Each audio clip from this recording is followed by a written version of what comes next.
tonight, as you settle into the quietness of your room and allow your breath to slow, we will journey across centuries into the heart of one of humanity's most enduring civilizations. We will wander through the vast markets of bustling dynasties, where silk merchants counted their treasures and farmers brought the fruits of their labor to exchange. We will walk the length of the Great Wall that stretched across the northern reaches, stone by stone, a monument to both ambition and the ancient human need for protection. We will discover the quiet rituals of daily life, the preparation of tea, the arrangement of gardens, the careful cultivation of rice in flooded fields under the warmth of the sun. But before we arrive at these destinations, you might wonder, why did these people build such structures? How did they organize themselves into one of history's most stable and sophisticated societies? What secrets do their customs and markets still hold, waiting to be understood? These questions will unfold slowly as we move through the evening together, revealing themselves like fog, lifting from a valley at dawn. The year is difficult to place precisely, for the history of China stretches back so far that it becomes a question not merely of centuries, but of a vast accumulation of time itself. We are speaking of a period that encompasses thousands of years, not a single moment, but many moments layered upon one another like the sediment of ancient riverbeds. The dynasties rose and fell, each one adding their own character to the landscape, their own approach to governing, their own contribution to the arts and sciences. Some lasted for centuries, others burned bright and brief. But throughout all of these transitions, certain elements remained constant: the reverence for order, the importance of family, the careful observation of nature, and the belief that the natural world and human society were deeply interconnected. As we move through this script together, you will see these themes emerging again and again, like a melody that plays softly beneath the surface of every narrative. Imagine, if you will, the landscape of ancient China during the spring season. The Yellow River flows through the north, sometimes gentle, sometimes violent and unpredictable, carrying rich silt from the highlands down to the plains. The people who lived along its banks called it the Mother River because of the fertility it brought, though they also knew it as the sorrow of China when it flooded beyond control. The summers would bring heat so profound that the air itself seemed to shimmer above the water in the fields. The smell of wet earth rose from the paddies where rice was grown, a smell that meant survival, that meant another year of food stored in granaries. The autumn brought relief, a gentler warmth, and the satisfaction of harvest. The winters, particularly in the north, were severe and unforgiving, with snow covering the landscape and ice forming on the rivers. The people adapted to these rhythms with precision, understanding that their survival depended upon working in harmony with the seasons rather than against them. The rivers themselves were more than water. They were highways for commerce, transportation systems that allowed goods to move from inland regions to the coast. The Yangtze River in the south was even longer than the Yellow River, flowing through different regions and creating its own agricultural zones. These waterways became the veins through which the lifeblood of trade and communication flowed. A merchant in one region could eventually communicate with a merchant in another, though the journey might take weeks or months. Information traveled slower than it does in our modern world, but it traveled nonetheless. The landscapes on either side of these rivers were dramatically different. In some places, mountains rose up steep and forbidding, covered with forests. In others, vast plains stretched out almost without end, the horizon disappearing into a haze of distance. The people who inhabited this land developed settlements early in human history, and these settlements gradually became more organized, more sophisticated, and more complex. Archaeological evidence suggests that agriculture emerged in China independently, with people learning to cultivate millet in the north and rice in the south. This transition from hunting and gathering to farming was gradual, taking place over centuries, but it represented a fundamental shift in how humans could live. A family that farmed could stay in one place. They could build permanent structures. They could accumulate goods beyond what they needed for immediate survival. This accumulation, over generations and centuries, created the conditions for the rise of civilization itself. The earliest dynasty recognized by most historians is the Xia dynasty, though evidence for this period remains uncertain and debated among scholars. Following the Xia came the Shang dynasty, for which we have more substantial archaeological evidence, including oracle bones, pieces of ox bone or tortoise shell, inscribed with questions posed to ancestors and deities. These artifacts reveal that the Shang people believed in a complex spiritual world, one in which the past could communicate with the present, one in which the natural and supernatural were deeply intertwined. The kings of the Shang dynasty ruled from their capitals, surrounded by a court of nobles and administrators. They commissioned the construction of palaces and temples, though these structures were built using techniques that have not fully survived to modern times. The Shang dynasty eventually gave way to the Zhou dynasty, which lasted longer than any other Chinese dynasty, over 800 years if we count from its beginning to its complete fragmentation. The Zhou rulers claimed the mandate of heaven, a concept that would echo through all subsequent dynasties. According to this belief, a ruler who governed well, who maintained order and showed benevolence to his people, received divine approval to rule. Conversely, a ruler who governed poorly, who allowed chaos and suffering to proliferate, would lose this mandate.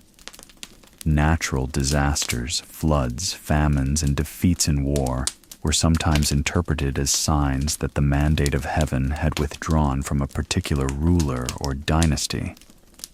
This concept created a kind of theoretical justification for both stability and change, for both obedience to authority and the possibility of replacement when that authority failed. During the Zhou dynasty, though notably during its later period, Chinese philosophy began to flourish in ways that would profoundly shape the civilization. This was the era of great thinkers, Confucius, Laozi, and many others whose ideas would be studied and debated for thousands of years. They pondered questions about the nature of order, the relationship between ruler and subject, the proper way for humans to live together in society. These philosophical schools were not presented as religious doctrines commanding absolute obedience, but rather as different approaches to understanding the world and organizing human relationships. This multiplicity of perspectives, this willingness to engage in sustained philosophical debate, became one of the defining characteristics of Chinese intellectual life. Let us descend now from the level of dynasties and rulers to the level of everyday existence, where most people actually lived their lives. If we could walk through a village during the Zhou dynasty, we would encounter a society organized around agriculture. The vast majority of people were farmers, and their lives followed the patterns of the agricultural calendar with almost religious precision. In the spring, after the winter's rest, farmers would prepare their fields. They would repair irrigation channels, the small canals that brought water from rivers or reservoirs to their paddies. The soil would be worked, turned over, made ready for planting. There was a smell to this work, the earthy scent of turned soil and the dampness of water. The physical labor required was substantial, but it was also seasonal. It came in waves rather than being continuous throughout the year. The planting season was both exhausting and hopeful. Seeds were carefully distributed into the prepared earth, and water was managed with precision. Too much water, and the plants would drown. Too little, and they would wither. The farmers had developed extensive knowledge about how to manage water flow, about the spacing of plants, about the timing of different crops. They understood their local soil, knew which areas tended to be wetter or drier, and adjusted their practices accordingly. During this time, the air would be warm, and the smell of the earth rising from the fields would be almost intoxicating. The sound of water flowing through channels, the calls of workers coordinating their efforts, the occasional bell or drum calling people to rest or to reassemble, these sounds composed the acoustic landscape of the farming village. Through the summer, the crops grew. The farmers would weed the paddies, removing unwanted plants so that the desired crops could thrive. This was meticulous, slow work, often done while standing in shallow water, bending repeatedly over the plants. The heat would be intense, and the water, while refreshing, could also carry parasites and diseases that plagued agricultural populations. Despite the hardship, there was a rhythm to this work that was almost meditative. Day after day, in the same fields, performing the same tasks, the mind could wander, even as the body was occupied. This is when stories would be told, when songs would be sung, when the community of workers would bond through shared labor and shared hardship. As autumn approached and the crops matured, tension would build. A good harvest meant survival and prosperity for another year. A poor harvest meant hunger, hardship, and possibly death, particularly for young children and the elderly. The weather during this season was crucial. Too much rain could spoil the crops, while an unexpected frost could devastate them. Farmers would have ceremonies and rituals at this time, ways of appealing to divine forces or expressing gratitude for what appeared to be a promising yield. These ceremonies were not separate from daily life. They were woven into it, accepted as natural and necessary. When the harvest finally came, it was a time of intense labor, cutting the crops, threshing them to separate grain from chaff, and transporting them to granaries where they would be stored. The smell of grain, the dust rising from threshing operations, the satisfaction of full granaries. These sensations would pervade the village. The family was the fundamental unit of Chinese society, and the relationships within the family created the template for relationships throughout the entire social hierarchy. A father held authority over his wife and children, his unmarried siblings, and often his parents as well, if they were still living. This authority was not arbitrary. It came with obligations. The father was responsible for the welfare and conduct of all family members. He represented the family in dealings with the wider community. When sons married, they did not leave the family. Instead, their wives joined the family and came under the authority of the father, and often the mother-in-law as well. Daughters, by contrast, would leave their birth families upon marriage and join their husband's family. This created an interesting dynamic in which daughters had a transitional status.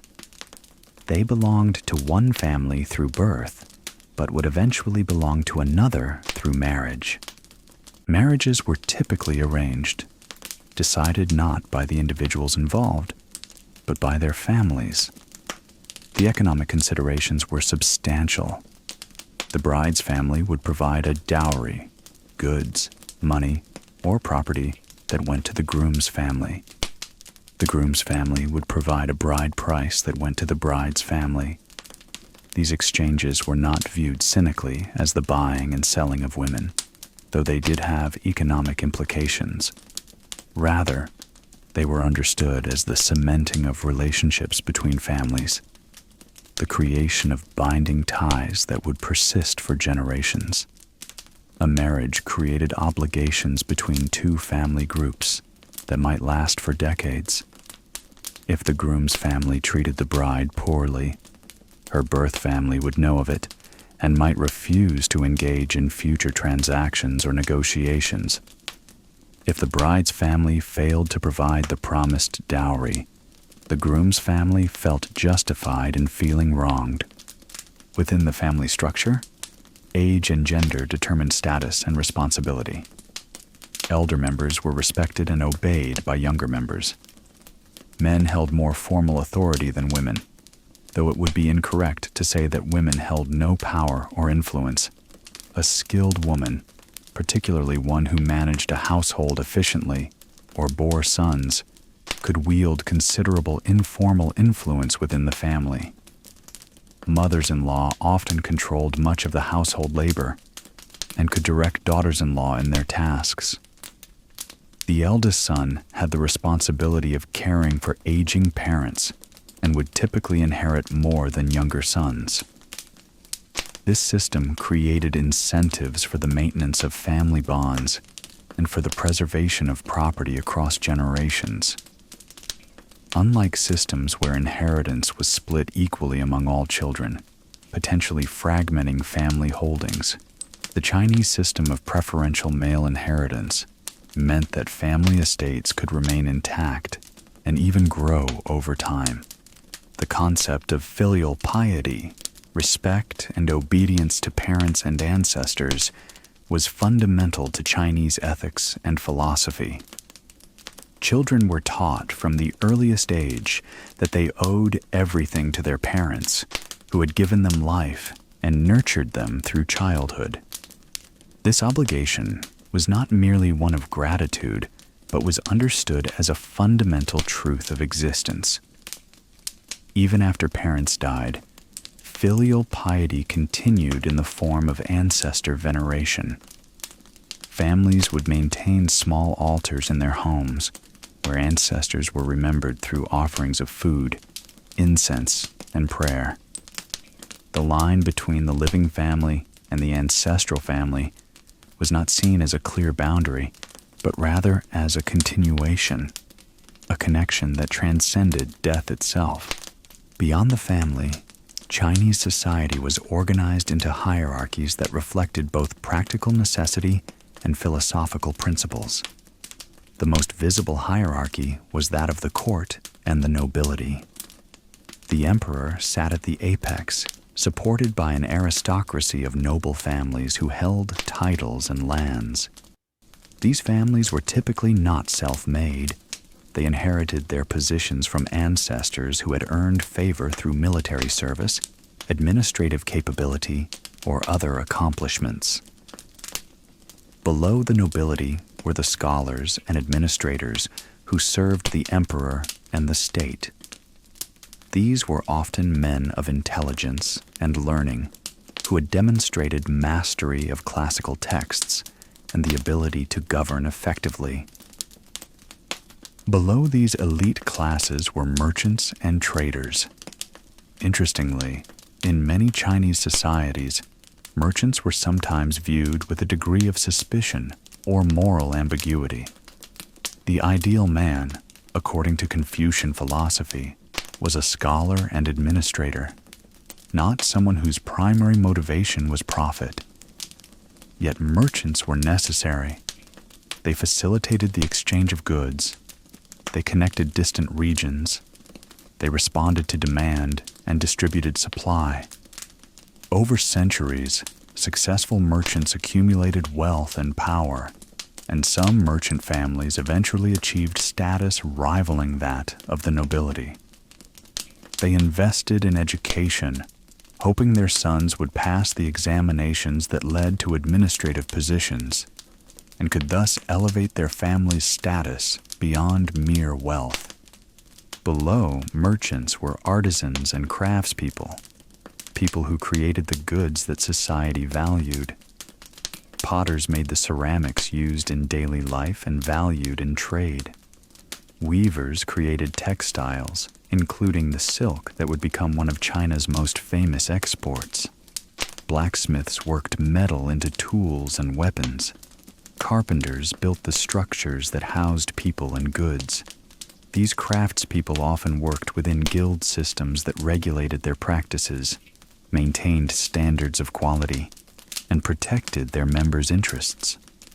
A young person learning a craft would be apprenticed to a master, learning through years of observation and practice until they could produce work of acceptable quality themselves. The vast majority of the population, however, were farmers, peasants who worked the land for the benefit of themselves and, through taxes and other obligations, for the benefit of the state and the nobility who held the land. These peasants were not slaves in the sense that they were owned as property, though their lives were constrained by law and custom in ways that limited their freedom. They had obligations to the landowner, both in terms of rent payments, often paid in the form of a portion of the harvest, and sometimes in terms of labor obligations. A landowner might demand that peasants work on public projects, such as the maintenance of irrigation systems or the construction of roads. The condition of a peasant's life depended greatly on the character and competence of the landowner. A reasonable and capable landowner could create conditions for relative prosperity, while a demanding or incompetent one could create conditions of misery. In the towns and cities that emerged in ancient China, markets became centers of economic and social life. A market day in a significant town would be a sight and sound and smell unlike anything experienced in an agricultural village. The markets would begin in early morning, before dawn, as merchants and farmers set out their goods. The air would fill with the calls of sellers hawking their wares, the sounds of negotiation, the occasional dispute over prices or quality. Spice merchants would display their goods, precious cinnamon, fragrant clove, warming ginger. Food vendors would set up stalls selling prepared dishes, noodles made fresh, rice cooked with vegetables, and perhaps small amounts of meat or fish, dumplings filled with various ingredients, steamed buns. The smell would be overwhelming. Food cooking in woks over fires, human sweat from the press of the crowd, animals used for transport, leather goods, and countless other scents layered upon one another. Textile merchants would display bolts of cloth in various colors and patterns: cotton, hemp, and crucially, silk. The production of silk was a carefully guarded secret for centuries. The silk moth caterpillar, known as the Bombyx mori, fed exclusively on mulberry leaves. The caterpillars would spin cocoons as part of their natural life cycle, and these cocoons were composed of a long, continuous filament of protein that could be unwound and spun into thread. The process of extracting silk from cocoons required specific knowledge. The cocoons had to be heated to kill the pupae inside, then soaked in water to soften the sericin, the gum that held the filament together. The individual filaments from several cocoons would be twisted together to create silk thread strong enough for weaving. This thread could then be woven into cloth of extraordinary smoothness, lustrous beauty, and remarkable durability. The value of silk was tremendous. In markets, a single bolt of fine silk cloth might cost more than a farmer could earn in a year of labor. This made silk not merely a commodity, but a form of wealth, a medium through which value could be exchanged and stored. The secret of silk production was so valuable that the Chinese government attempted to maintain a monopoly on it. There were severe penalties, including death, for attempting to smuggle cocoons or knowledge of sericulture out of China. Yet over centuries, as we move forward in time, this knowledge eventually spread to other regions, the Byzantine Empire, Persia, and eventually to other parts of the world. But during the period we are contemplating, silk remained a treasure primarily of China, a source of wealth and power. The trade in silk eventually extended far beyond local markets. By the time of later dynasties, silk was being transported along trade routes that stretched thousands of miles westward, connecting China to the Mediterranean world. These routes, collectively known as the Silk Road, though they were not a single unified road, but rather a network of routes, became conduits not merely for goods, but for ideas, technologies, and cultural practices.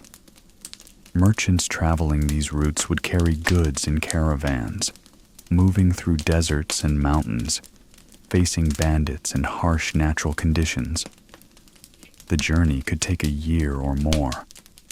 Merchants would establish trading posts along the routes where goods could be exchanged and travelers could rest. These trading posts would gradually develop into towns and cities, becoming centers of cultural exchange where Chinese merchants met traders from Central Asia, Persia, India, and beyond. The cities of ancient China were marvels of planning and organization. Unlike many cities in the ancient world that grew haphazardly over centuries, Chinese cities were often planned in their construction, or at least reorganized according to principles of order and efficiency.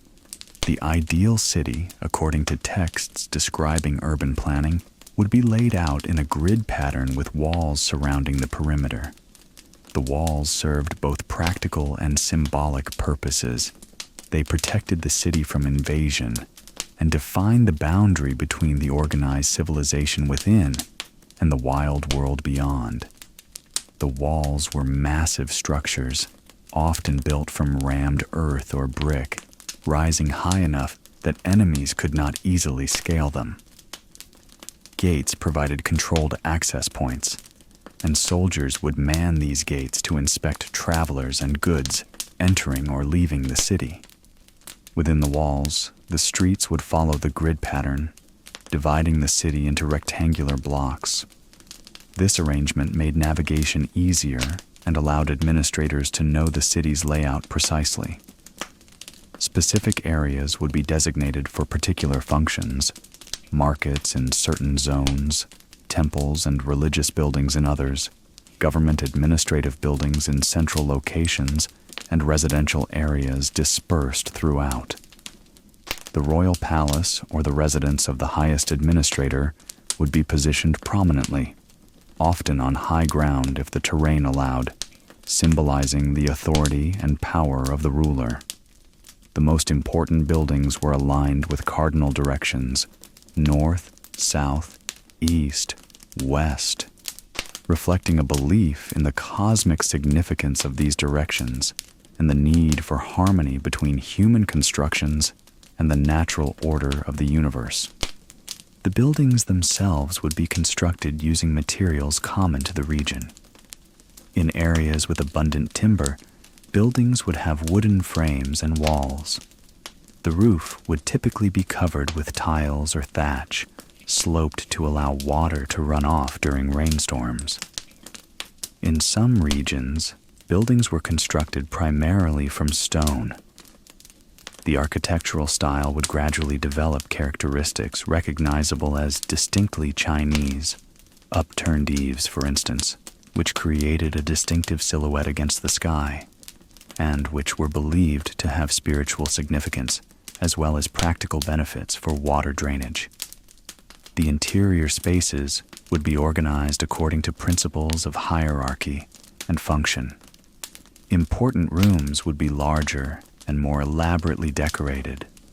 Rooms for servants and lower status inhabitants would be smaller and simpler. Courtyards in the center of residences would allow light and air to penetrate the building while maintaining privacy from the street. The granaries that stored grain and other foodstuffs were among the most important structures in a city. These were built to be secure and to protect the stored goods from pests and spoilage. Some granaries could hold enormous quantities of grain, enough to sustain a city through a year of poor harvest, or to provide supplies for the military. The maintenance of adequate grain stores was a key responsibility of government administrators. If a harvest failed, or if famine threatened, a government that had sufficient grain stored could distribute it to prevent starvation. Conversely, a government that had failed to maintain adequate reserves would face both humanitarian crisis and a crisis of legitimacy. People would remember, and the mandate of heaven might be seen to be slipping away. The religious life of ancient China was complex and multifaceted, combining elements of ancestor veneration, nature worship, and belief in a cosmos populated by divine and supernatural beings. Most scholars prefer to describe Chinese religion not as a single unified system, but as multiple systems that coexisted and influenced one another. There was no single Chinese church or supreme religious authority. Instead, religious practice was local and family-based, with each region and community developing its own particular customs and emphases. Ancestor worship formed the foundation of religious practice for most people. When a family member died, the body would be prepared through specific rituals. Burial practices varied, but typically the deceased would be buried with objects meant to be useful in the afterlife: pottery vessels, tools, sometimes weapons, and other items. The family would maintain a connection with the deceased through ongoing ritual and memory. Offerings of food would be left at small altars, particularly during important festivals or anniversaries. It was believed that the spirits of ancestors remained connected to the living world and could influence events in it. They could bring blessing or misfortune, depending on whether they were properly honored and respected. This practice reinforced family bonds and created a sense of continuity with the past. Living family members saw themselves as part of a chain, extending backward to ancestors and forward to descendants yet to be born. Beyond the family, there were gods and spirits believed to inhabit natural features and control natural forces. Mountains were thought to be dwelling places of divine beings. Rivers had their own spirits, sometimes understood as helpful and sometimes as dangerous and unpredictable. The god of the kitchen, represented by a stove or hearth, was believed to watch over the household and report to the supreme deities about the family's conduct. Festivals marked significant times in the agricultural calendar and acknowledged these divine powers. At the time of planting, ceremonies would be performed to seek blessing for a good harvest. At the time of harvest, ceremonies of thanksgiving would be conducted. These ceremonies might involve offerings of food, the burning of incense or ritual objects, and prayers or chants spoken by priests or family elders. The emperor himself had a special religious role as the intermediary between the human world and the divine realm. The emperor was understood to be the son of heaven, responsible for maintaining harmony between the cosmos and human society. To do this, the emperor would perform ritual ceremonies, particularly at important times of the year. The most important was probably the ceremony performed at the winter solstice, when the sun reached its lowest point in the sky. The emperor would climb to a sacred altar and perform rituals meant to assist the sun in its rebirth and rising. If the emperor failed in these duties, if he allowed his own moral conduct to deteriorate, it was believed that the natural world would respond. Droughts would come, floods would devastate, and locust plagues might consume the harvest. Such natural disasters could then be interpreted as a sign that the emperor had lost the mandate of heaven. The rhythm of daily life for ordinary people was shaped by necessity, the need to eat, to sleep, to maintain the body and the home. Waking would typically occur at dawn or earlier if work needed to be done before the day grew hot. The morning meal might be simple: rice or millet porridge, perhaps with some pickled vegetables, a drink of water or weak tea. Tea drinking became increasingly popular during the dynasties, and by later periods, it was an important part of Chinese culture. The tea plant grew wild in certain regions and could be cultivated, dried, and stored. When the dried leaves were steeped in hot water, they produced a beverage that was believed to have both medicinal and spiritual properties. The preparation and consumption of tea had its own rituals and etiquette, particularly among the upper classes, though even common people enjoyed it. Work would occupy most of the day.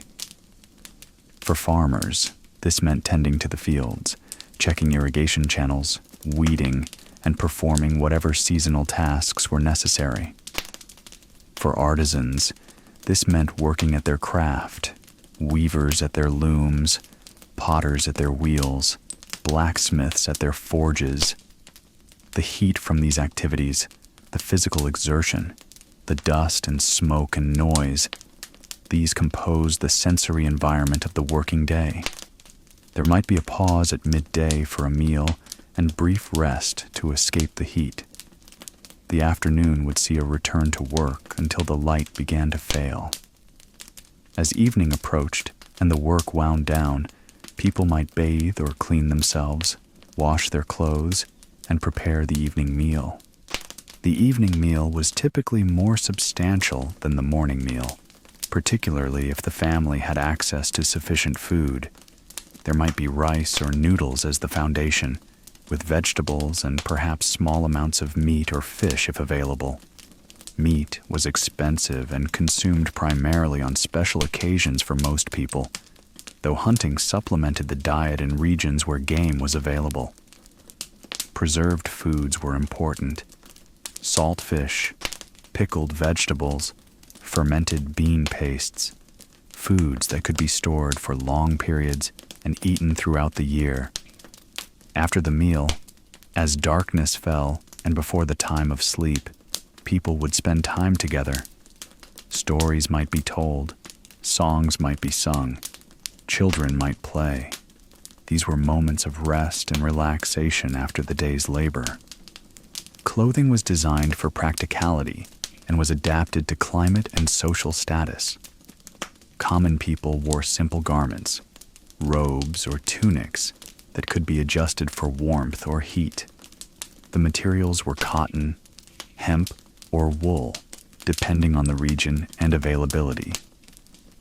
Dyes were made from natural sources, plants, insects, minerals, and created colors that were often muted and earthy. The wealthier classes wore more elaborate garments with finer materials. Silk was reserved for the wealthy and the powerful.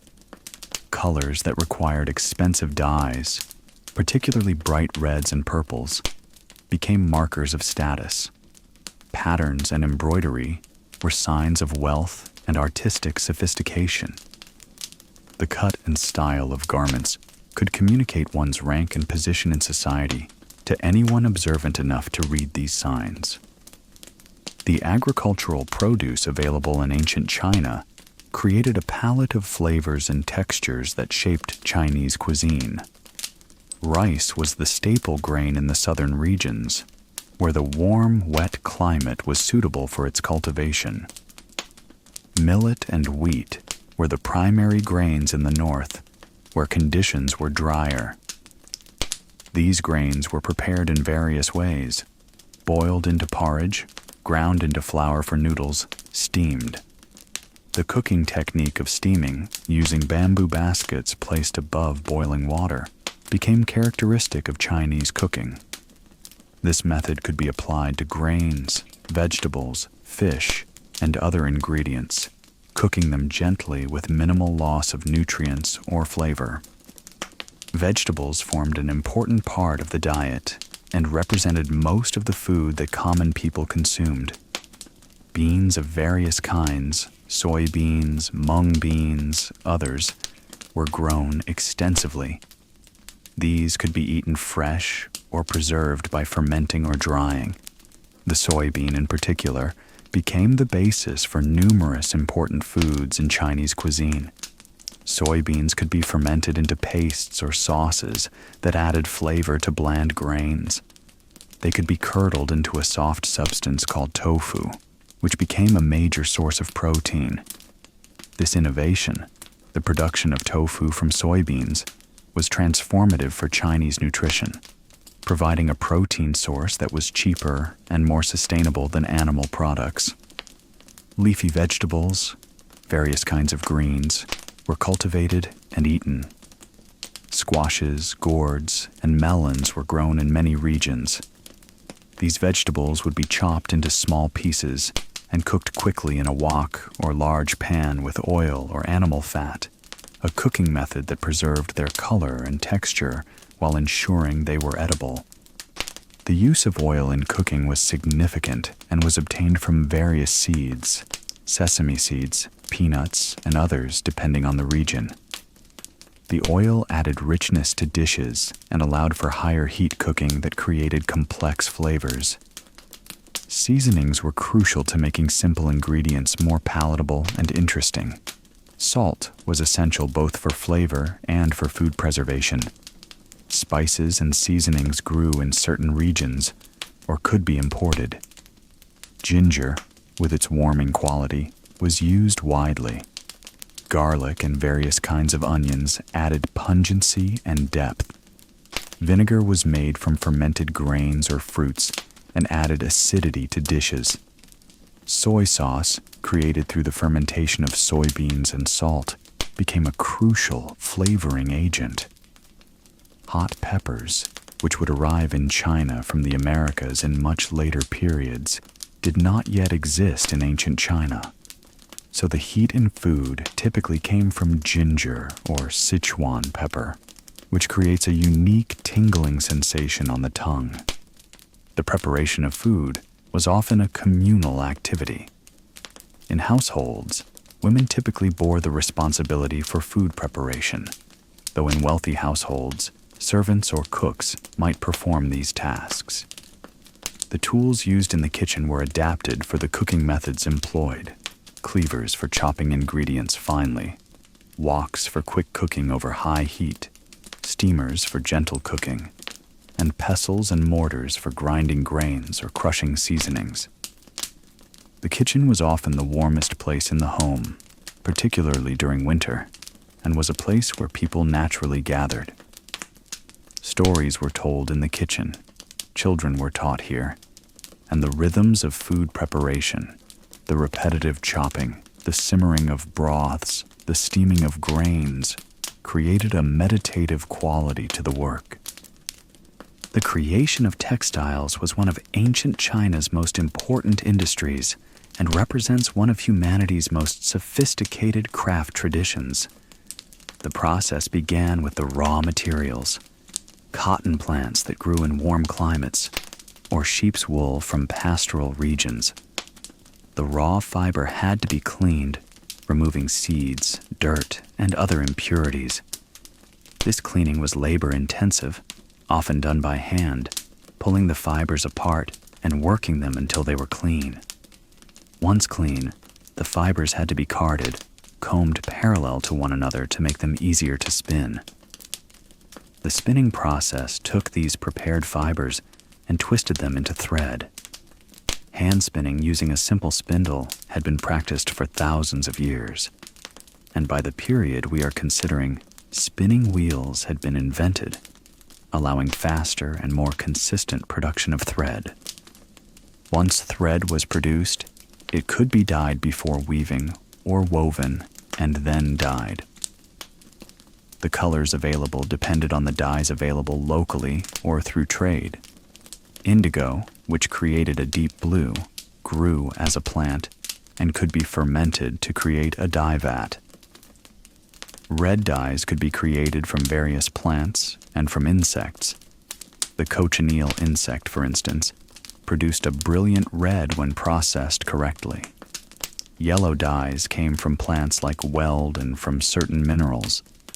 The dyed thread was then woven into cloth on a loom, a frame that held threads parallel to one another, and then other threads were passed through them perpendicular, creating interlocking threads that formed a stable fabric. The width of the loom determined the width of the cloth produced. The length could be quite long, with hours or days of weaving needed to create a single bolt of cloth. In the case of silk, the process began with sericulture, the cultivation of silkworms. Mulberry trees would be planted specifically for this purpose. The leaves of the mulberry tree were the exclusive food of the silkworm, so adequate groves had to be maintained to sustain large-scale silk production. The silkworms would be kept in controlled environments, warm and protected from predators.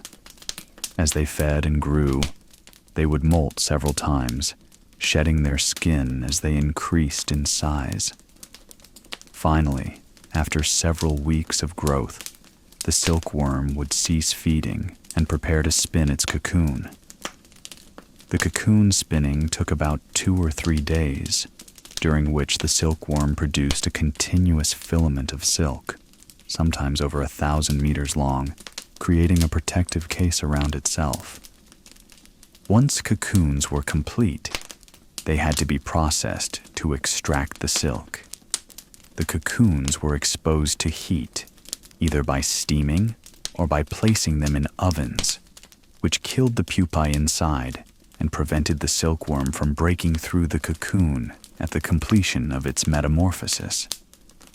This killing of the pupae might have troubled ancient peoples, but it was accepted as necessary for the production of silk. The cocoons were then placed in hot water to soften the sericin, the gum that held the filament together. Workers called sericulture specialists would find the end of the filament and begin unwinding it. Because the filament of a single cocoon was extremely fine, fibers from 4 to 8 cocoons would be twisted together to create thread strong enough for weaving. This thread was so fine and lustrous that it seemed to capture light itself, creating a shimmering quality that distinguished silk from any other fiber. The organization of ancient China at the level of government represented a sophisticated system of administration that has influenced political theory and practice for millennia. At the top stood the emperor, a single individual who was understood to hold all authority. In theory, the emperor's word was law, and all officials served at his pleasure. In practice, the emperor governed through a bureaucracy of appointed officials, each responsible for specific functions. The structure of this bureaucracy varied among different dynasties and changed over time, but certain principles remained consistent. Officials were expected to be educated men, knowledgeable in the classical texts that contained both philosophical wisdom and practical guidance for governance. The recruitment and selection of officials became increasingly formalized over the dynasties. Eventually, a system of civil service examinations emerged, in which potential officials would study classical texts and then take rigorous exams testing their knowledge and their ability to compose essays on important topics. Success in these exams could open the path to a prestigious career in government service. This system meant that, in theory, a talented young man of humble birth could rise to high position if he possessed sufficient intelligence, diligence, and good fortune. In practice, families of already wealthy or elite status had advantages. They could afford to educate their sons, could provide them with leisure time to study rather than requiring them to work, and often had connections to established officials who could provide advancement. Nevertheless, the examination system represented a significant degree of meritocracy compared to many other societies of the ancient world, where position was determined entirely by birth. The duties of officials at different levels were clearly delineated. At the highest level, officials served as advisors to the emperor, presenting him with information about the state of the empire and offering counsel on important decisions. Military officials commanded armies and fortifications. Revenue officials collected taxes and maintained financial records. Administrative officials ensured that laws were followed, disputes were resolved, and public works were maintained. The efficiency of this bureaucracy was crucial to the stability of the empire. When it functioned well, tax revenue flowed to the central government, roads and irrigation systems were maintained, the military was supported adequately, and justice was administered fairly. When it functioned poorly, through corruption, incompetence, or the vagaries of individual personalities, the results could be disastrous. A corrupt official might embezzle tax revenue or abuse his power to exploit the people under his jurisdiction. An incompetent official might fail to maintain critical infrastructure or might make poor decisions that led to hardship. To maintain the integrity of the bureaucracy, mechanisms of accountability existed, though their effectiveness varied. Officials could be investigated if there were complaints against them. Those found guilty of serious violations could be demoted, removed from office, or in extreme cases executed. Conversely, officials who performed well could expect to advance to higher position and greater responsibility. The system created incentives for competent and honest service, though of course human nature being what it is, these incentives were not always sufficient to prevent corruption or poor performance. Regular transfers of officials to new positions served partly as an anti-corruption measure. An official who built up networks of corruption in one location would be removed and sent elsewhere, disrupting the networks of misappropriation he had established. The protection of the vast territory of ancient China required a sophisticated military system. The threat came from multiple directions. Northern nomadic peoples were a constant concern, as were bandits and brigands who preyed on travelers and merchants. Within the empire itself, ambitious generals or rebellious officials sometimes posed threats to the stability of the central government. The response was the development of military structures that could respond to these varied threats. Standing armies were maintained, professional soldiers who trained continuously and could respond to threats when they emerged. The organization of these armies followed hierarchical principles similar to those of civilian government. Soldiers of higher rank commanded those of lower rank, and ultimate authority rested with the emperor and his appointed military officials. The weaponry and tactics of ancient Chinese warfare evolved over time. Early weapons included bronze and later iron implements, spears, swords, and axes. Archery was important, and the bow remained a significant weapon throughout the period. The crossbow, an invention that provided both greater power and greater ease of use than the traditional bow, became increasingly important as time went on. Eventually, gunpowder was invented in China and incorporated into weapons, though this development lay somewhat beyond the period of early dynasties we are primarily discussing. Armor for protection included bronze or iron plates, that could be laced together to create protective garments. The cost of such equipment meant that professional soldiers and elite troops were better equipped than mass-conscripted armies, creating significant disparities in effectiveness. Fortification represented another crucial component of military preparedness.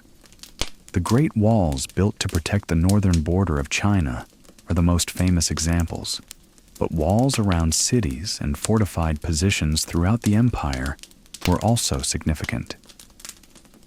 These walls served multiple purposes beyond mere military defense.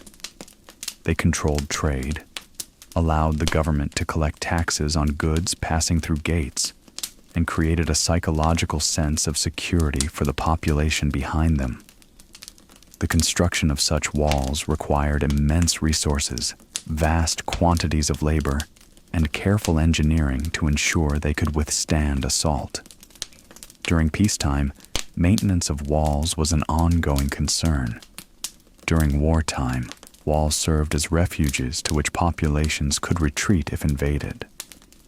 Naval forces became increasingly important, particularly in later dynasties, as control of rivers and coastal areas became crucial to maintaining territorial integrity and facilitating commerce. Boats designed for military use were developed, capable of carrying soldiers and supplies, and of engaging in combat on the water. The rivers of China, particularly the Yangtze, became as important to military strategy and logistics as land routes. Control of a river meant that an enemy force could not easily cross it, or conversely, that one's own forces could transport goods and soldiers more efficiently than the enemy could. The development of writing in ancient China represents one of humanity's great intellectual achievements. The earliest evidence of written Chinese comes from oracle bone inscriptions from the Shang dynasty around 1200 BCE. These characters were pictographic in their origin. They represented objects or ideas through visual resemblance, though they gradually evolved toward a more abstract system where the connection between the character's visual form and its meaning became less obvious. The characters were composed of strokes that had to be written in a specific order, and the strokes themselves were made with brush and ink, the same tools that would be used for artistic calligraphy centuries later. The development of writing had profound implications. Before writing, knowledge existed only in memory and in oral tradition. Stories, techniques, wisdom, and information all had to be passed from person to person, generation to generation, through speech and demonstration. Writing allowed knowledge to be fixed, recorded, and transmitted across time and space in ways that memory alone could never achieve. A text written by a sage could be read by scholars generations later and transmitted with perfect fidelity, or at least as close to perfect fidelity as the physical durability of the text allowed. Early Chinese texts were written on materials including oracle bones, bronze vessels, bamboo strips, and eventually silk and paper. The discovery of paper, traditionally credited to Tsai Lun in the early 1st century CE, revolutionized the production of texts, as paper was cheaper and easier to produce than silk. The study of classical texts became central to Chinese intellectual life. The works attributed to Confucius, the philosopher Laozi, and other early thinkers were studied extensively. Young men preparing for civil service examinations would spend years memorizing these texts and studying their meanings. The texts themselves were seen as containing both moral wisdom and practical guidance. They were viewed almost as sacred objects, deserving of reverence and careful study. Scholars would write commentaries on the classical texts, interpreting difficult passages and applying ancient wisdom to contemporary problems. This tradition of textual study and interpretation created a continuous engagement with the past, a sense that the wisdom of ancient sages remained relevant to present circumstances. Beyond the classical texts, practical texts were written on matters of governance, military strategy, agriculture, and other important subjects. The Art of War, attributed to Sun Tzu, was a military treatise that discussed strategy, tactics, and the principles of warfare. Agricultural treatises discussed proper farming techniques, the proper timing for planting and harvesting, and methods for addressing challenges like pests and diseases. Medical texts documented treatments and attempted to understand the underlying principles of illness and health. The production of these practical texts meant that knowledge could be accumulated, refined, and improved over time.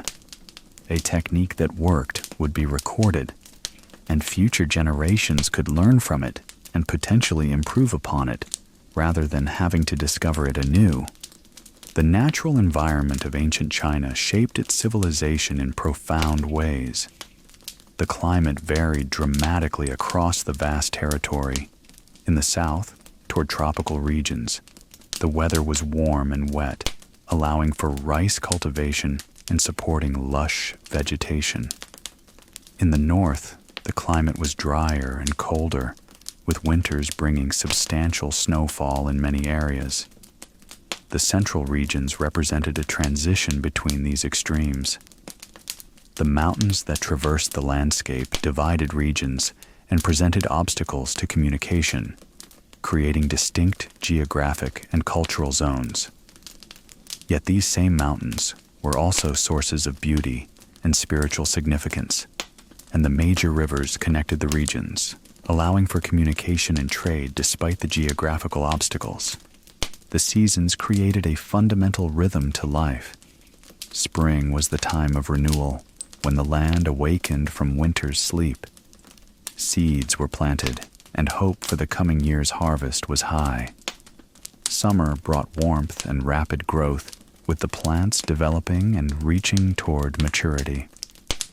Autumn was the season of reaping, of harvest, of gathering what the land had produced.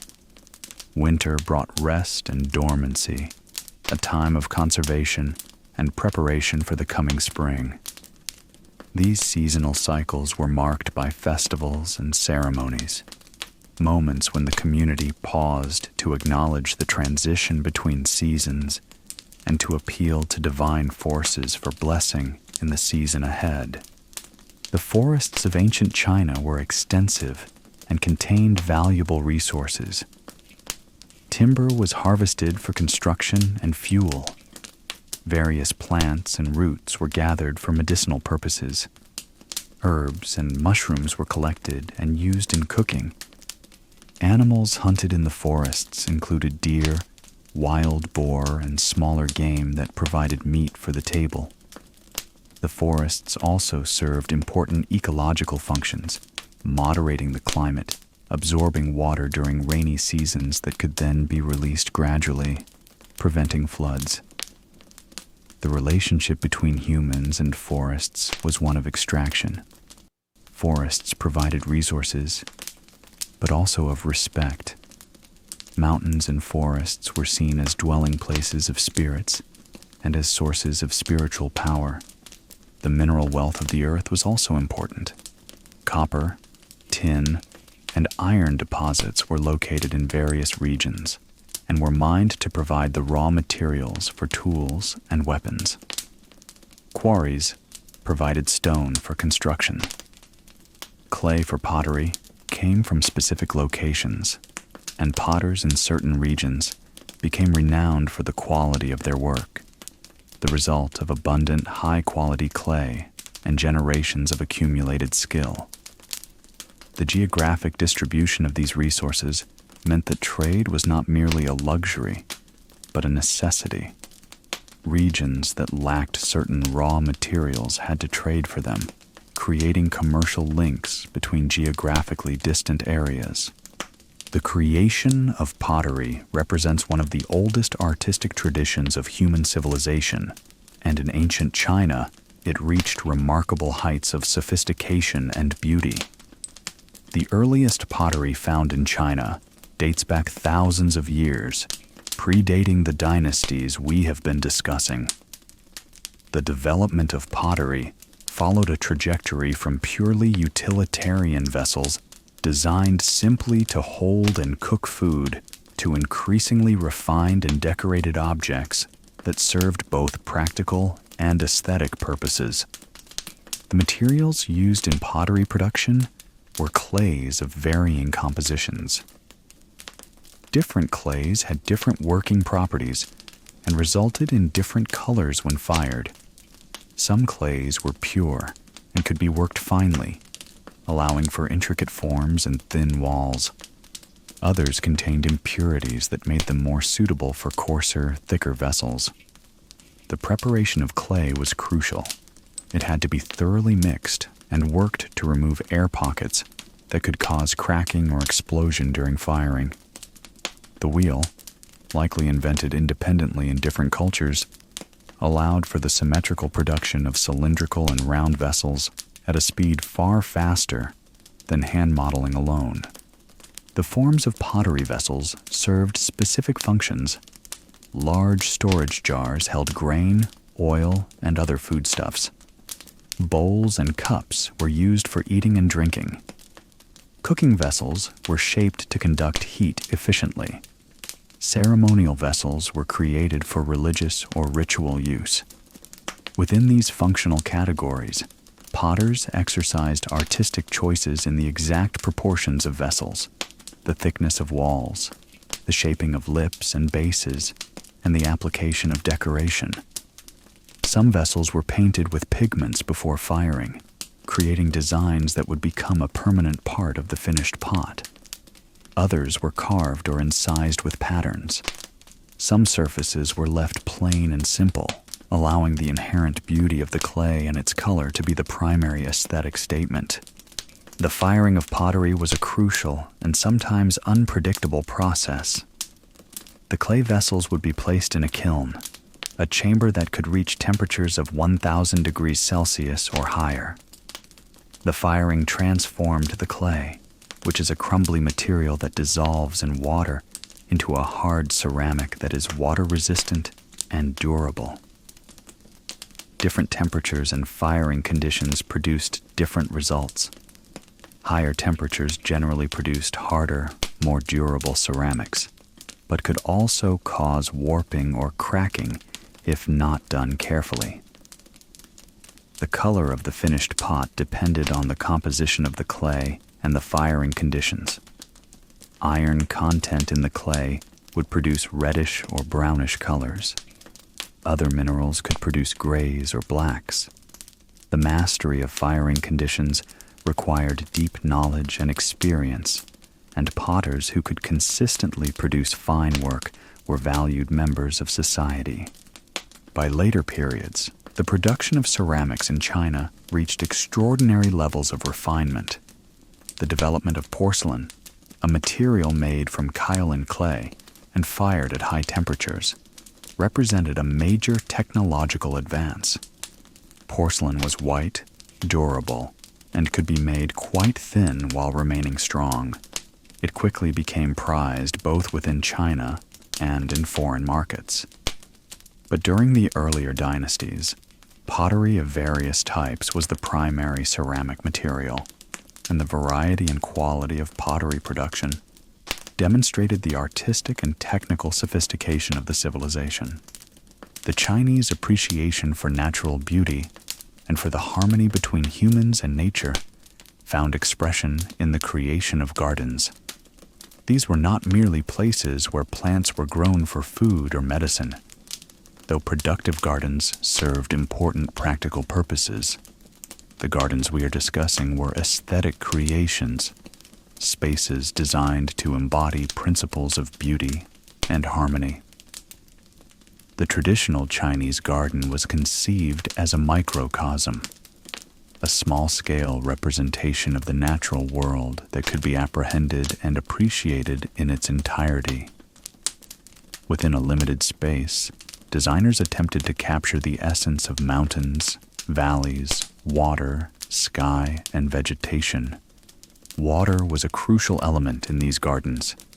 A pond or stream would be included if possible, its surface reflecting the sky and the surrounding vegetation.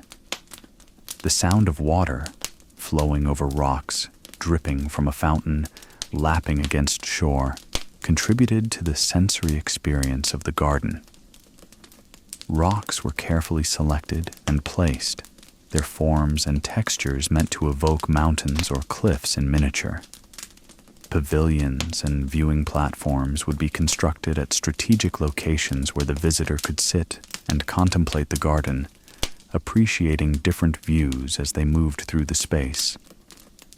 Pathways would wind through the garden, sometimes deliberately causing the visitor to pause, to turn, to approach familiar scenes from different angles, revealing new aspects of the landscape. The selection and arrangement of plants was another crucial element. Not all plants were valued equally. Certain plants carried symbolic significance. The pine tree represented longevity and strength. The bamboo represented resilience and flexibility. The plum tree represented perseverance, and the chrysanthemum represented cheerfulness. The flowering of plants at different times of year meant that the garden would present different appearances as the seasons changed. A well-designed garden would have something in bloom or of interest in every season, ensuring that the owner and visitors would find beauty throughout the year. The arrangement of plants was thoughtful, considering not only their appearance, but also their fragrance and the sounds made by the wind in their leaves or branches. The creation and maintenance of gardens was an activity engaged in primarily by the wealthy, who had both the resources to create such spaces and the leisure time to enjoy them. However, the principles underlying garden design, the appreciation for natural beauty, the desire for harmony and balance, the recognition of the spiritual or meditative value of natural settings, were not limited to any particular social class. Common people without the means to create elaborate gardens still appreciated natural beauty and understood the value of finding moments of peace and contemplation in natural settings. The love of nature, the desire to be in harmony with it rather than in opposition to it, was deeply embedded in Chinese culture and philosophical thought. The calendar that organized time in ancient China was based on observation of celestial phenomena, particularly the phases of the moon. A lunar year was shorter than the solar year by approximately 11 days, so a system of intercalation, adding extra months periodically, was used to keep the calendar aligned with the seasons. This lunar-solar calendar meant that certain festivals would occur at different times in relation to the modern Gregorian calendar from year to year, though they would always occur at the same point in the agricultural cycle. The festivals and ceremonies tied to the calendar marked the transitions between seasons and acknowledged important astronomical events. The spring festival, occurring around the time of the vernal equinox, celebrated the renewal of life and the beginning of the agricultural year. Homes would be cleaned thoroughly, taking the opportunity to sweep away the accumulation of the winter and to prepare for the coming months. New clothes might be made, or old garments repaired. Family members who lived at a distance would attempt to return home for the festival, creating family gatherings and meals. Special foods associated with spring would be prepared. Fresh vegetables, newly grown shoots, and sprouts. The festival included prayers for a good harvest, and ceremonies meant to encourage the growth and fertility of the coming year. The summer festival, near the summer solstice, was a time of celebration of the warmth and growth. The long days meant that there was ample time for work, and the crops were growing well. The danger of frost or extreme weather was past.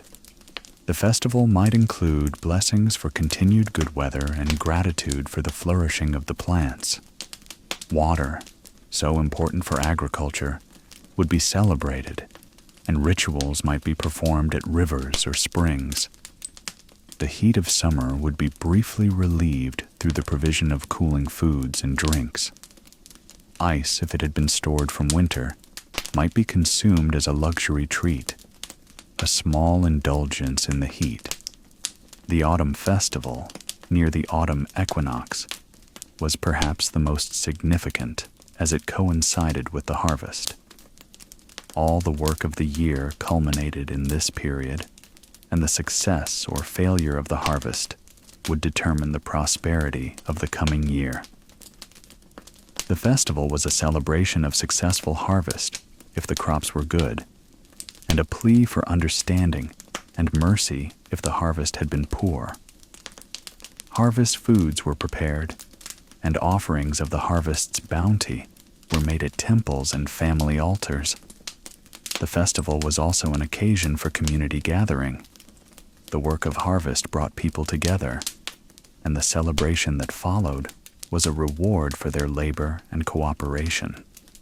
The winter festival, near the winter solstice, was a celebration of the rebirth of the sun. The solstice represented the most critical point in the year. The sun had reached its lowest point in the sky and might not rise again. Rituals performed during this season were meant to encourage the sun's return and to usher in the renewal that spring would bring. The festival included special foods, glutinous rice balls, for instance, which represented completeness and unity. Families would gather together, seek warmth and comfort in the cold season, and prepare themselves for the hardship of winter ahead. Birth and childhood were marked by important rituals and customs. The birth of a child, particularly a male child who would continue the family line, was an important event. There might be celebrations, and family members would visit to pay their respects. The mother and newborn would be confined to home for a period of time, typically around a month, during which the mother was considered vulnerable and in need of rest and special care. Various customs protected the mother and child during this period. Special foods rich in nutrients would be provided, and the room would be kept warm and private. At the end of this confinement period, there would be a ceremony acknowledging the child's arrival and integration into the community. The naming of a child might occur at this time or later. Names were chosen carefully, often with input from elder family members or specialists in naming who consulted astrological or other factors. The name itself carried significance. It might express wishes for the child's future, reference auspicious qualities, or follow family naming patterns. The name would be used formally when the child was introduced to the community, and the correct use of names, avoiding a superior's name, for instance, would become an important element of respect and proper conduct. Childhood represented a period of gradual incorporation into society. Young children had considerable freedom, but as they grew older, expectations for their behavior increased. Young girls would be taught the skills they would need as wives and mothers: cooking, sewing, managing a household. Young boys would learn the skills appropriate to their eventual social role, whether that was farming, a craft, or administrative work. Education, where it occurred, would typically happen in childhood and adolescence, with young people learning from parents, elders, or specialized teachers. The cultivation of character, was as important as the acquisition of specific skills. Marriage, as we have discussed, was a major transition, particularly for young women who moved from their birth family to their husband's family. The wedding ceremonies, the rituals accompanying the transfer of the bride, and the establishment of new relationships between families were all important events. The bride would be formally received by her new family, and her status within the family hierarchy would be established. A successful marriage, particularly one that produced sons, would raise a woman's status and security within the family. An unsuccessful marriage, one marked by infertility or conflict, could result in a woman's misery, or even her return to her birth family in shame. Old age and death were also marked by rituals. As a parent aged, the responsibility for their care would fall to an adult son and his wife. The aged parent would be honored and respected, consulted on important family matters, and provided with comfort and care. Upon death, an elaborate funeral would be conducted. The body would be washed and dressed in fine garments, placed in a coffin or wrapped in shrouds, and conveyed to a place of burial. Family members would mourn, often engaging in ritualized displays of grief. A period of mourning would follow, during which family members would refrain from certain activities or would wear special garments indicating their status as mourners. After the funeral, the veneration of the deceased would continue through offerings at family altars. The understanding of health and illness in ancient China was tied to broader philosophical systems that conceived of the body as a microcosm of the natural world. The concept of yin and yang, complementary but opposed principles, was applied to understanding the body. Yin represented qualities such as coolness, darkness, interior, and rest, while yang represented qualities such as warmth, light, exterior, and activity. Health was understood as a balance between yin and yang. Illness could result from an imbalance, an excess of heat or cold, of activity or rest, of particular substances or qualities. The concept of qi, also spelled qi, a vital force or energy believed to flow through the body, was central to medical theory. The proper flow of qi was understood as essential to health, and medical treatments aimed at restoring balanced flow. Different regions of the body were associated with specific organs, and the health of these organs and their proper functioning was crucial to overall well-being. The heart, liver, kidneys, spleen, and lungs were understood to have both physical and spiritual dimensions. Disease in one organ could manifest as symptoms elsewhere in the body, and treatment might address the root cause of illness rather than merely treating surface symptoms. Diagnosis involved careful observation. A physician would examine a patient, noting the color of the complexion, the condition of the tongue, the appearance of the eyes, the quality of the voice, and other observable characteristics. The pulse was felt at multiple locations on the wrist and forearms, and subtle variations in the pulse were understood to indicate specific conditions. A physician might feel the pulse with different amounts of pressure and at different times of day to gather comprehensive information. This pulse diagnosis required years of study and practice to master, as the variations were subtle and the interpretation complex. Treatment methods included the use of herbal medicines. Plants with specific properties were gathered, dried, and prepared in various forms: decoctions, pills, powders. These medicines were understood to have warming or cooling properties, to move qi, to tonify specific organs, or to address specific symptoms. Acupuncture, the insertion of fine needles at specific points on the body believed to be important points for qi flow was employed to relieve pain, restore balance, and treat various conditions. Moxibustion, the burning of a substance called moxa near the skin, was used to provide warmth and to influence qi flow. Massage and manipulation of the body were employed. Dietary advice was given.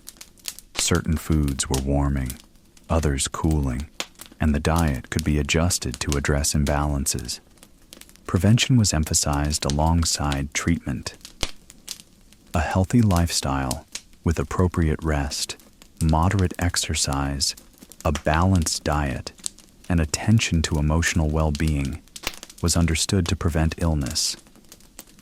The person who lived in harmony with nature, who maintained proper relationships, who avoided excess in any direction, was believed to be less susceptible to illness. This understanding created an emphasis on lifestyle that persists in Chinese medicine and health practices to the present day. The movement of people and goods across the vast territory of ancient China required the development of transportation infrastructure and systems. The rivers, as we have discussed, served as highways for transportation. Boats of various types, large vessels for long-distance trade, smaller boats for local transport, and specialized boats for warfare, used the river systems. During certain seasons when water levels were high, boats could move more freely. During dry seasons, navigation could be difficult or impossible on some stretches. Overland routes complemented the river systems. Roads connecting major cities and regions were maintained, at least during periods of strong central government. The quality and condition of roads varied significantly. Major routes might be well maintained, with regular repair and reinforcement. Secondary routes might be mere paths, worn by the passage of many feet and animals, but not subject to formal maintenance. The construction and maintenance of roads was a responsibility of government and was one of the ways in which state power was exercised. The ability to build and maintain infrastructure demonstrated the capacity and competence of the ruling authority. The movement along these roads was facilitated by way stations, places located at regular intervals where travelers could rest, obtain food and water, and sometimes exchange animals. These way stations were typically small establishments, perhaps a shop where food and necessities could be purchased, and a space where travelers could rest. They were particularly important for merchants traveling with goods, who might need to leave their cargo in secure storage overnight. The presence of way stations allowed for longer journeys to be undertaken more safely and with less hardship. Government officials traveling on official business could use government facilities, while merchants and common travelers would patronize privately run establishments. Communication across distance was slow but reliable. A messenger traveling on horseback could cover perhaps 50 kilometers in a day on good roads under good conditions. Letters and official documents could thus move across the empire, though the journey might take weeks for long distances. Official channels of communication existed with designated routes and established stopping points. The postal system allowed for the transmission of documents and messages across the empire, creating a network of information flow. This communication network was crucial to the functioning of the government. Orders from the central authority had to be able to reach provincial officials, and information about local conditions had to be able to return to the capital. The ultimate development of these communication networks would be the Silk Road, the network of trade routes that eventually connected China to the Mediterranean world and beyond. However, during the early dynasties, these connections were not yet fully established. Trade with Western regions did occur, but it was limited and was conducted through intermediaries. The goods being traded, silk, spices, jade, precious metals, and other luxury items, were valuable enough to justify the long and dangerous journey. But the volume of trade was limited compared to what would occur in later periods. Across the dynasties and centuries that comprised ancient China, despite the essential stability of society and culture, changes did occur. The way in which government was organized evolved. The role and status of different social classes shifted. New technologies were invented and gradually adopted. The constant element was change itself, and the gradual transformation of society over time, even as certain fundamental aspects remained recognizable. The period spanning the various dynasties, the Xia, Shang, Zhou, and subsequent dynasties, witnessed many such changes. The Shang dynasty, with its oracle bones and ancestor veneration, gave way to the Zhou dynasty with its philosophical innovations, and eventually to periods of fragmentation and conflict. The Warring States period saw multiple kingdoms competing for dominance, each developing its own administration and military forces. The philosophical developments during this period were profound, as rival kingdoms competed not just militarily, but ideologically, with different schools of thought offering different visions of proper governance and human society. Eventually, one dynasty would emerge victorious, establishing control over the vast territory and creating a unified empire. The particular dynasty that accomplished this, the Qin dynasty, would be succeeded by the Han dynasty, during which many of the cultural and governmental systems achieved their classical form. The examination system for officials would be developed more fully during this period. The veneration of classical texts would be formalized. The borders of the empire would be extended and secured. The economy would flourish, and the network of trade routes, the Silk Road, would begin to take form. The stability of this classical period allowed for the flowering of culture. Poets and scholars created works of lasting significance. Architecture reached new heights of sophistication and scale. Art and craftsmanship achieved refinement and beauty. The city of Chang'an, capital of the Han dynasty, became one of the great cities of the ancient world, a place where people from distant lands converged, bringing their goods, their ideas, and their cultures. The influence of China extended outward, even as Chinese culture absorbed influences from beyond its borders. Yet, even at moments of stability and prosperity, there were seeds of change. Population growth stressed agricultural systems, and periodic famines occurred when harvests failed. Border conflicts with nomadic peoples to the north required military strength and vigilance. Corruption among officials could undermine the effectiveness of government and the fairness of taxation. The tension between central authority and regional powers never fully disappeared. Provincial officials, who accumulated wealth and power, sometimes challenged the authority of the emperor. The maintenance of unity and stability required constant effort and attention. While it is useful to speak of ancient China as a unified entity, the reality was more complex. The vast territory encompassed diverse regions with distinct climates, natural resources, populations, and cultural traditions. The south, with its warm climate and abundant water, developed rice-based agriculture and a somewhat different culture than the north. The people of the South often had different ethnic backgrounds and languages than those of the North.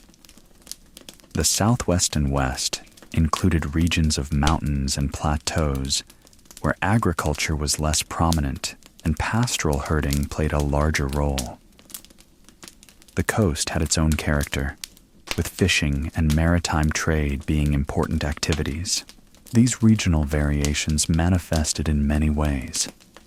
The style of pottery and ceramics often differed from region to region, with distinctive forms and decorations characteristic of specific areas.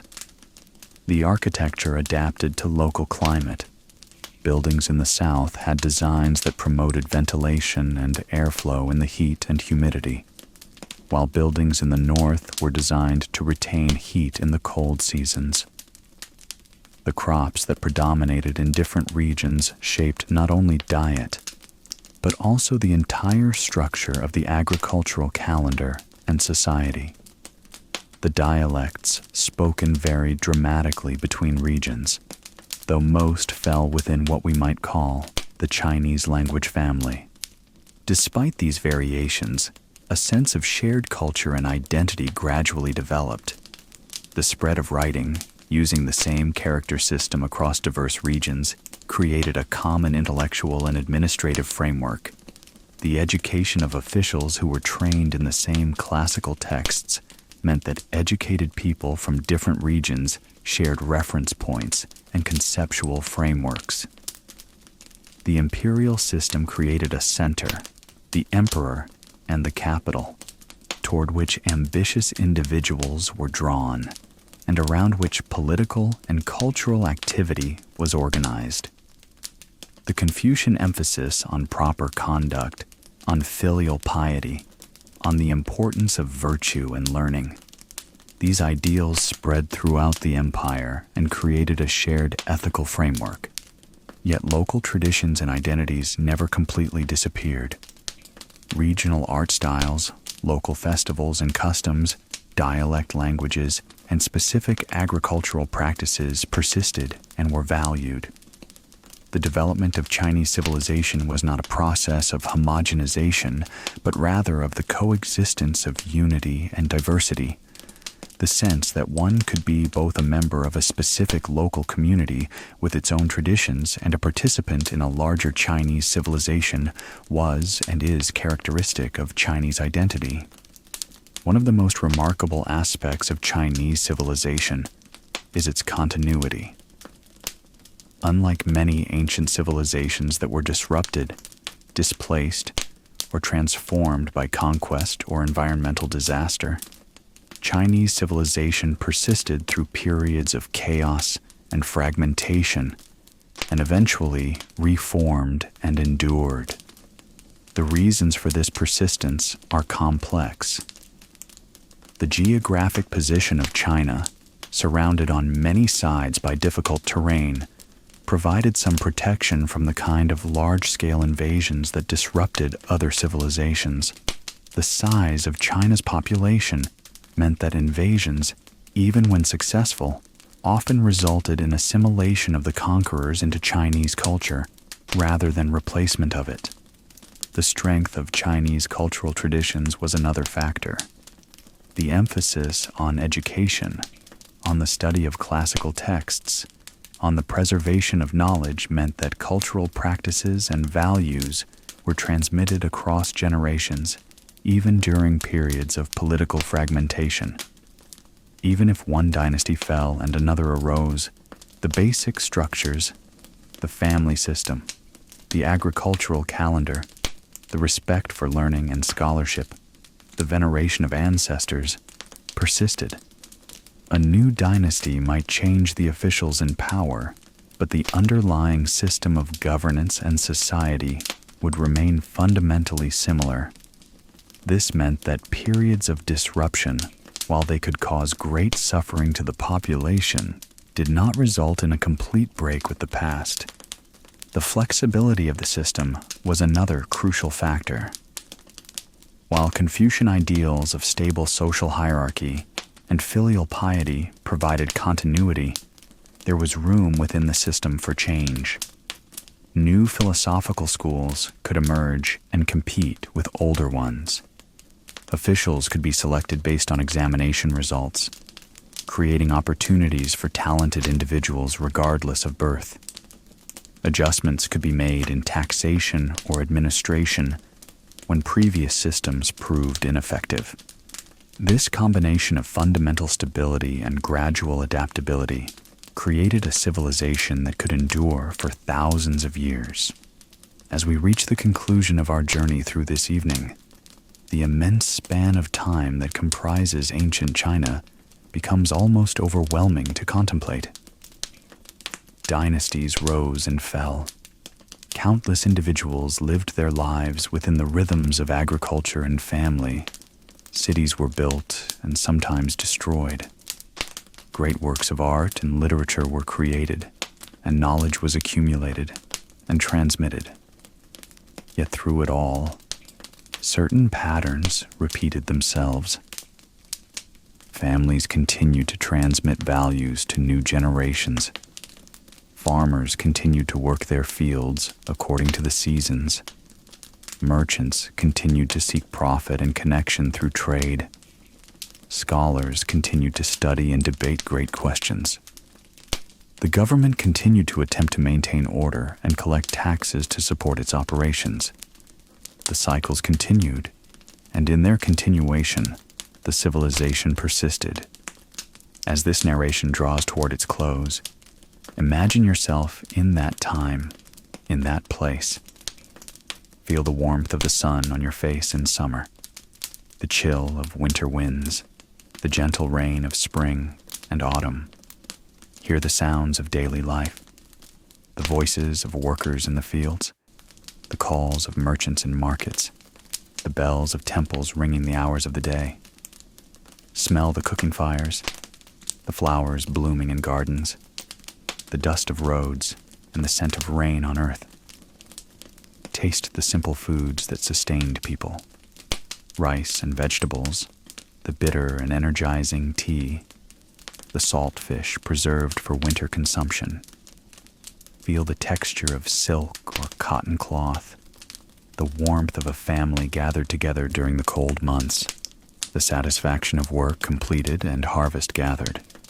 The people of ancient China, like all humans, sought security for their families, success in their work, meaning in their relationships, and understanding of the world around them.